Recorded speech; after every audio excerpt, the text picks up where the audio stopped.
नमस्कार। आपका अखबार के YouTube चैनल पर आपका स्वागत है। मैं हूं प्रदीप सिंह। झारखंड की सरकार गहरे संकट में है और गहरे संकट में ही है वहां के मुख्यमंत्री हेमंत सोरेन, जो इस समय झारखंड मुक्ति मोर्चा और कांग्रेस के साथ मिलकर सरकार चला रहे हैं। उनकी सरकार पर संकट है, उनकी विधानसभा की सदस्यता पर संकट है, उनके आगे चुनाव लड़ने को लेकर भी जो है वो शंका है। वजह क्या है? वजह यह है कि असल में वजह एक तो मूल वजह जो होती है वो ये होती है कि जो सत्ता में आ जाता है उसको लगता है उसको कुछ भी करने का अधिकार है। वो इसको अपनी जो है अपनी स्टेट प्रॉपर्टी समझने लगता है, सरकारी संपत्ति को। तो हेमंत सोरेन को भी ऐसा ही लगने लगा कि अब वो मुख्यमंत्री हैं, वो कुछ भी कर सकते हैं, उनको कोई रोकने वाला टोकने वाला नहीं है। कानून व्यवस्था वही होगी। कानून का राज चलाने की बजाय वो राज का कानून चलाने की कोशिश करने लगे। तो उन्होंने स्टोन माइनिंग का लाइसेंस अपने नाम से जो है वो जारी करा लिया। अब आप देखिए, वो मुख्यमंत्री तो हैं ही, उस विभाग के भी मंत्री हैं जो ये लाइसेंस जारी करता है। तो वो अपनी जिम्मेदारी से तो किसी हालत में बच नहीं सकते।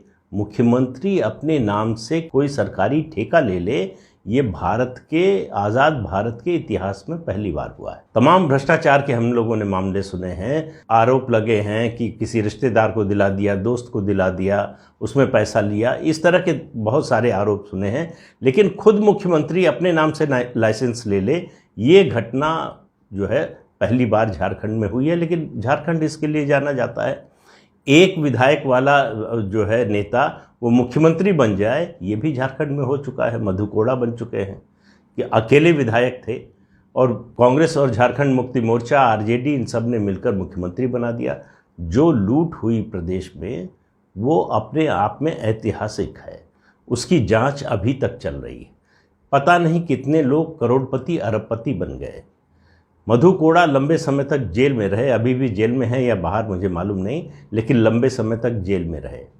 तो मुख्यमंत्री से जेल का सफ़र ये तय कर चुके हैं मधु कोड़ा और उनके साथी। ये देखने के बावजूद हेमंत सोरेन को लगा कि वो कानून से ऊपर हैं, वो जो करेंगे उस पर कानून का कोई शिकंजा नहीं होगा, कानून के दायरे में नहीं आएगा। तो ये मामला खुला 10 फरवरी को। भाजपा के पूर्व मुख्यमंत्री रघुवर दास ने एक शिकायत की और कहा कि हेमंत सोरेन ने इस तरह से अपने नाम से लाइसेंस ले लिया है स्टोन माइनिंग का। फिर उसके बाद 11 फरवरी को भारतीय जनता पार्टी का एक प्रतिनिधिमंडल राज्यपाल रमेश बैस से मिला और उनको बताया, उनके सामने कागजात रखे सारे, ये देखिए इस तरह से किया है हेमंत सोरेन ने, इस पर कार्रवाई होनी चाहिए।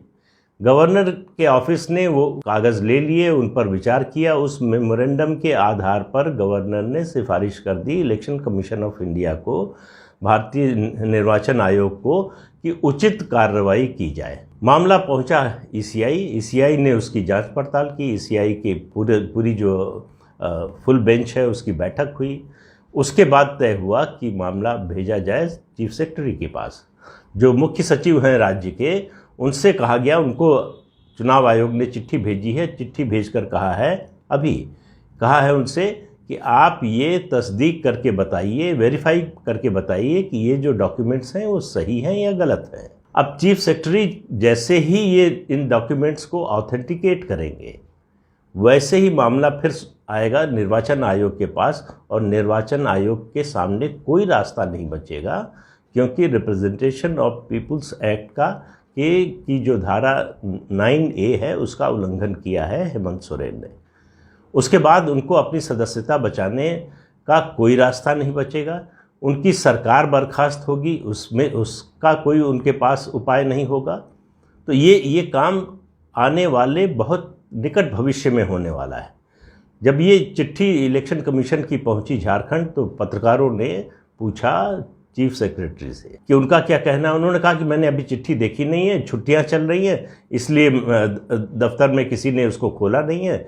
जब छुट्टियों के बाद कार्यालय खुलेंगे, ऑफिस खुलेंगे, तब मैं देखूंगा, फिर रिएक्ट करूंगा, फिर चुनाव आयोग को उसका जवाब भेजूंगा कि क्या सच्चाई है। इस बीच में हेमंत सोरेन के लोग ये कह रहे हैं, उनकी सरकार के लोग भी ये कह रहे हैं कि मुख्यमंत्री ने गलती से ऐसा कर दिया था।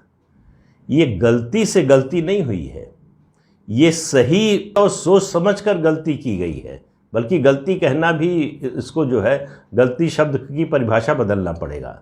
ये जानबूझकर भ्रष्टाचार का बहुत बड़ा मामला है और मुख्यमंत्री के स्तर से हुआ है, सीधे हुआ है। वो ये भी नहीं टाल सकते कि दूसरे विभाग का था, उस विभाग के मंत्री या अधिकारी ने गलती से कर दिया, मैं तो जानता नहीं था, मुझे जानकारी नहीं थी, मेरी जानकारी में आया, वो लाइसेंस रद्द हो गया।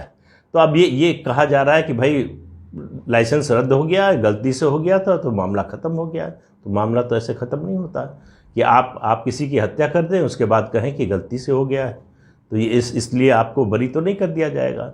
आप गबन करें, भ्रष्टाचार करें और कहें कि गलती से हो गया, तो आपको जो है उससे आरोप से मुक्त तो नहीं किया जा सकता। वही हालत हेमंत सोरेन की है। हेमंत सोरेन कई तरह के संकटों में घिरे हुए हैं। एक तो संकट उनके सामने है कांग्रेस पार्टी का। कांग्रेस पार्टी में जो मंत्री हैं कांग्रेस पार्टी के कोटे से, उनसे कांग्रेस के विधायकों की भारी नाराज़गी है। अभी कांग्रेस विधायकों का एक प्रतिनिधिमंडल आया था सोनिया गांधी से मिलने। वहाँ कांग्रेस पार्टी के विधायक जो है वो विद्रोह की मुद्रा में हैं अपने ही लोगों के खिलाफ। वो सरकार से भी नाराज़ हैं और अपने मंत्रियों से भी नाराज़ हैं। एक कारण ये है हेमंत सोरेन की सरकार के संकट का। लेकिन जो ये संकट है स्टोन माइनिंग का, ये तो हेमंत सोरेन का अपना बुलाया हुआ संकट है। इससे उनको बचाने वाला कोई नहीं, कोई सोनिया गांधी नहीं बचा सकती, कोई लालू यादव नहीं बचा सकते। उनको उनके बचने के रास्ते बंद हो गए हैं। मैं इतने विश्वास के साथ क्यों कह रहा हूं कि रास्ते बंद हो गए हैं, इसलिए कि एक ही संभावना हो सकती थी कि जो डॉक्यूमेंट्स भारतीय जनता पार्टी के प्रतिनिधि मंडल ने राज्यपाल रमेश बैस को सौंपे थे वो ऑथेंटिक ना हो, वो डॉक्यूमेंट्स गलत हों, फर्जी हों या सही नहीं हो, उनमें कोई कमी हो, तब एक गुंजाइश बनती थी। लेकिन जब सरकार ने खुद ही स्वीकार कर लिया कि गलती से ऐसा हो गया था, इसका मतलब लाइसेंस जारी हुआ था, लाइसेंस जारी करने का फैसला हुआ था, उस पर विचार विमर्श हुआ, उसके बाद मुख्यमंत्री के नाम से जारी हुआ, तो मुख्यमंत्री के साथ साथ जो अधिकारी इसमें शामिल थे वो भी जांच के दायरे में और जो है वो सज़ा के दायरे में आते हैं। तो अब उसको रद्द किया गया है। तो जो आरोप है वो तो साबित हो गया कि मुख्यमंत्री ने जिस विभाग को लाइसेंस जारी किया था उस विभाग के भी मंत्री होने के नाते अपने आप को ही एक लाइसेंस स्टोन माइनिंग का जारी कर दिया। और आपको मालूम है कि झारखंड में माइनिंग के लाइसेंस का क्या मतलब होता है, उसमें पैसा ही पैसा। जिस तरह का भ्रष्टाचार, जिस तरह का भाई भतीजावाद वहाँ चलता है, जिस तरह की लूट चलती है, उस सब को देखते हुए तो हेमंत सोरेन अपने भविष्य को सुरक्षित कर रहे हैं आर्थिक रूप से। सरकार में आने का कुछ पार्टियों का ऐसा हो गया है कि सत्ता में आते ही पैसा कैसे कैसे कमाया जा सकता है, कितने साधनों से कमाया जा सकता है और कितना ज़्यादा से ज़्यादा कमाया जा सकता है, इसकी तलाश शुरू हो जाती है, इस पर काम शुरू हो जाता है। हेमंत सोरेन भी जल्दी में है। उनको पता है कि उनकी सरकार शायद 5 साल न चल पाए, इसलिए और ज़्यादा जल्दी में है। उनको लग रहा है कि अगर पैसा रहेगा तो राजनीति जो है करने में आसानी होगी। उनको ये समझ में नहीं आता कि पैसे से राजनीति नहीं चलती। राजनीति में पैसा ज़रूरी है, आवश्यक है, पैसे का महत्व है, लेकिन सिर्फ पैसे से, अगर पैसे से राजनीतिक दल चुनाव जीतते, सरकारें बनती, तो टाटा, बिरला, अंबानी, अडानी, इन सब की सरकारें होती, इन सब की पार्टियां होती। तो केवल पैसे से राजनीति नहीं चलती और ज़्यादा पैसा राजनीति में ज़्यादा नुकसान करता है, क्योंकि पैसा अपने साथ बहुत सारी विपदाएं लेकर भी आता है। ये किसी और से नहीं तो मधु कोड़ा से ही पूछ लेते हेमंत सोरेन, तो पता चल जाता कि उनका पैसा किस काम आया, उनके जो साथ के लोग थे उनका पैसा किसके काम आया। अब ये मामला जो है अदालत में भी चला गया है। अदालत में एडवोकेट जनरल ने वही तर्क लिया कि ये गलती से हो गया था और चीफ मिनिस्टर ने वो लाइसेंस सरेंडर कर दिया है। तो अब इसकी सुनवाई 22 अप्रैल को होने वाली है। तो ये मामला बहुत लंबा लटकने वाला नहीं है। ये मामला जैसे ही छुट्टियां ख़त्म होती हैं, दफ्तर खुलता है, चीफ सेक्रेटरी सुखदेव सिंह जो हैं वो सिर्फ इतना कर सकते हैं कि इलेक्शन कमीशन को जवाब देने में थोड़ा समय लगा दें, थोड़ी देर लगा दें। तो वो जितनी देर लगाएंगे उससे कोई फ़ायदा हेमंत सोरेन को नहीं होने वाला है। उसका जवाब तो उन्हें देना ही है। उनका जवाब जैसे ही चुनाव आयोग के पास आएगा, चुनाव आयोग की फुल बेंच की बैठक होगी और उस बैठक में एक ही फैसला हो सकता है, वो है हेमंत सोरेन की सदस्यता, विधानसभा सदस्यता ख़त्म करना। उसका वो रिकमेंडेशन जाएगी गवर्नर के पास और उसके बाद गवर्नर को एक्शन लेना है और हेमंत सोरेन की सरकार बर्खास्त होगी, उनकी विधानसभा की सदस्यता जाएगी। अब ये इलेक्शन कमीशन पर है कि उसके नियम के मुताबिक क्या क्या स्टैंड वो लेता है कि उनको कितने साल के लिए चुनाव लड़ने से रोका जा सकता है कि नहीं। ये प्रावधान मैंने देखा नहीं है, तो इसलिए इसके बारे में नहीं बोलूँगा। लेकिन इतना तय मानिए कि जो स्थिति है, हेमंत सोरेन ने जिस तरह से ये काम किया है, ये भ्रष्टाचार का जो नया तरीका खोजा है कि मुख्यमंत्री अपने आप को ही जो है लाइसेंस देने लगे, ठेका पट्टा देने लगे, ये स्वतंत्र भारत के इतिहास में पहली बार हुआ है। और मुझे लगता नहीं कि जिस तरह की राजनीति चल रही है, जिस तरह के क्षेत्रीय दल सामने आ रहे हैं, उनका जो लक्ष्य है उसमें ये आखिरी होगा, ये मैं दावे के साथ नहीं कह सकता। ये आगे भी हो सकता है, क्योंकि बात यह है दूसरे की गलतियों से कोई सबक सीखना नहीं चाहता। दरअसल अपनी ही गलती से लोग सबक नहीं सीखते तो दूसरी की गलती से कहाँ से सीखेंगे। हेमंत सोरेन ने अगर ये सबक सीखा होता मधु कोड़ा से और उनके पहले के जो सत्तारूढ़ रहे हैं, तो शायद ये काम ना करते। लेकिन जल्दबाजी में और जब सत्ता का अहंकार होता है तो सही गलत का फैसला हो नहीं पाता है। तब जो सही होता है वो दिखाई नहीं देता है, जो हमारी इच्छा होती है वही सही लगता है। यही हेमंत सोरेन के साथ हो रहा है।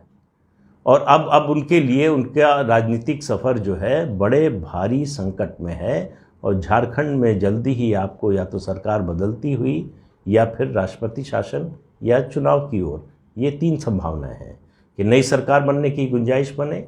वो तभी होगा जब दल बदल हो कुछ पार्टियों से, खासतौर से कांग्रेस से। कांग्रेस में जिस तरह का असंतोष है उसमें ये होना कोई बड़ी बात नहीं होगी। या फिर राष्ट्रपति शासन लगे और फिर आगे चुनाव हो। ये 3 संभावनाएं हैं। इनमें से किसी न किसी एक का होना लगभग तय लग रहा है। कोई कानूनी पेच लगाकर इसको डिले किया जाए तो बात अलग है, वरना जो स्थिति है बिल्कुल क्रिस्टल क्लियर है। जिस तरह के डॉक्यूमेंट्स हैं, जिस तरह का काम किया है हेमंत सोरेन ने, उसके बाद उनका बचना, उनकी सरकार का बचना बहुत ही कठिन है। तो आज के अंक में इतना ही। अगले अंक में फिर मिलेंगे किसी नए मुद्दे के साथ। तब तक के लिए इजाज़त दीजिए। नमस्कार। आपसे अनुरोध है कि ये चैनल देखिए, शेयर कीजिए, लाइक कीजिए और सब्सक्राइब ज़रूर कीजिए। नमस्कार।